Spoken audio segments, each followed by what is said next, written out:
Hello guys and welcome back to the channel. I'm sitting in the Mazda 6, which I had here for top end cleaning, bottom end cleaning and carbon cleaning. So what it came for because of low oil pressure issues. So I done all the cleanings, and after I did it, when I assembled the car back together, I heard some kind of tapping, rattling, knocking noise from underneath the engine, from the oil pan, from the timing chain side. And when I was putting back the sprocket for the oil pump, it was too easy to put back on. So I thought, or I guess that it was because the timing chain was stretched or the tensioner wasn't working properly. And my guess was like correct. The on the tensioner the guide was worn out, and I think the chain was stretched as well. So I replaced the whole timing chain on this one, took it for a test drive. It is driving nicely, no more any tapping noises or sounds or weird noises. It is fine. I still need to reset the timing chain procedure. I'll do a video about it tomorrow because it's quite dark and you need to wiggle around in the fuse box. I'll show you how to do it, but you should only do it after you replace the timing chain, because what it does is it resets the correlation between a crankshaft and a camshaft. And if you reset it, you will be able to reset it very likely, but then it will give you false reading, so you don't know how much the timing chain will be stretched. I'll show you and record a video now at the moment with the live data. I mean tomorrow, but the current live data of the car, what it is showing and what it will be showing after the reset procedure.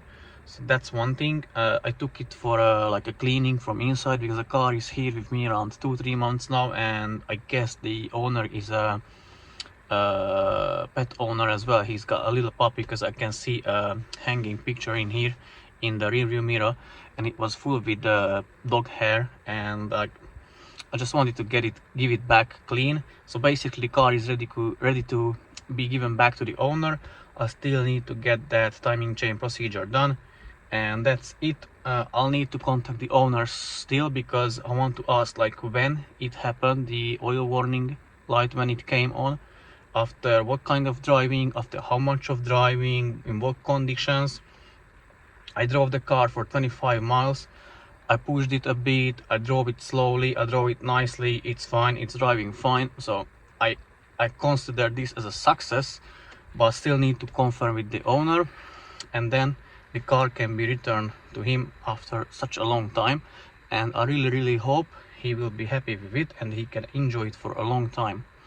So yeah, that was just a quick conclusion of this Mazda and of the timing chain procedure and the timing chain replacement. I will edit a short clip here, like how I removed the timing chain. I think it will include the timing setting as well, but I'm not 100% sure because it was like maybe a week ago. Okay, so here we are with the timing chain job on the Mazda 6. So after I've removed the ECU, undone the bolts for the valve cover stuff, bits and that. So now first the sequence what I've done is removed, first obviously supported the engine with the jack and the jack stand. Then removed the engine mount, 17mm nuts, another 17mm bolts, 1, 2, 3. Removed the engine mount, undone the tensioner, removed the drive belt. They are here. So tensioner, 14mm bolts, 1, 2, drive belt. This is the engine mount. Then I removed this noise suppression cover or isolation, held by 5 10mm bolts. Obviously remove the wheel. Then I needed to disconnect a bunch of connectors which are here. They used to be down there, so basically you just disconnect them from down there, and you will have another 2 bolts, hard to access bolts, which is, let me try to focus, is one there. Okay, where that is? Yeah, one goes just there, sorry, there. From the other side it's an 8mm bolt.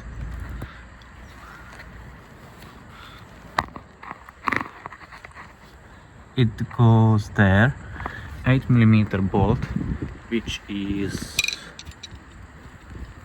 here,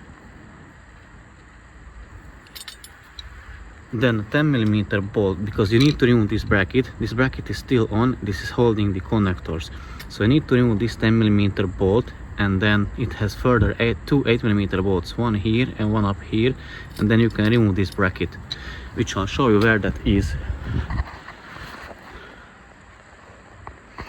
So the bracket is down there, and as you can see, there is that ear, so that there goes that 10mm bolt. So the bracket, the other end of the bracket is from behind of that ear.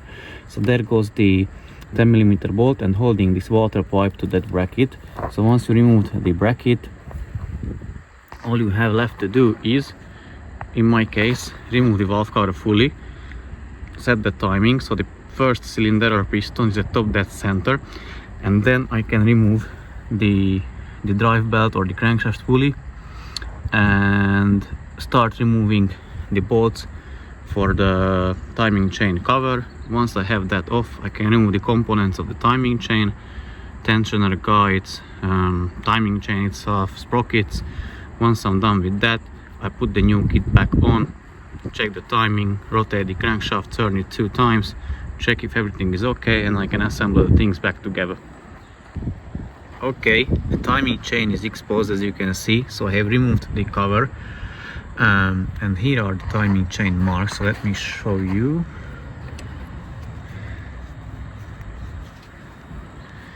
You see that on the left side of the sprocket, that line that should align with the surface of the engine block, and there is a dot further up on the sprocket that should align with the golden chain link of the timing chain.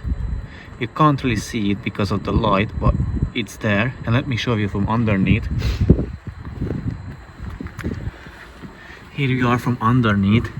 You see that key, that hex, or like a square key, that should be pointing like 12 o'clock direction. There is another dot on the sprocket of the timing chain, and here should be a golden chain link as well. And further down, I haven't removed the oil pan yet. I mean, it's removed, but it's held back by 2 bolts. I still need to remove that and then check the timing on the oil pump chain. There should be 2 dots, and the 2 dots should align with the golden chain links of the timing chain. And let me show you the timing cover. So basically, here is the timing cover. You've got 3 13mm bolts. The rest is 10mm, but you've got 2 longer ones. One longest one, medium long, and the rest are the same length. So let me try to show you. So the long one goes here, and the medium goes here, and the rest is just regular bolts. Basically, yeah, the longest goes, I think it goes here or here, but I think it's here. So now I'm removing the oil pan, check the timing, and then I'm going to remove the components one by one. So I'll include that little clip, and after that, thanks for watching, and see you in the next one, guys.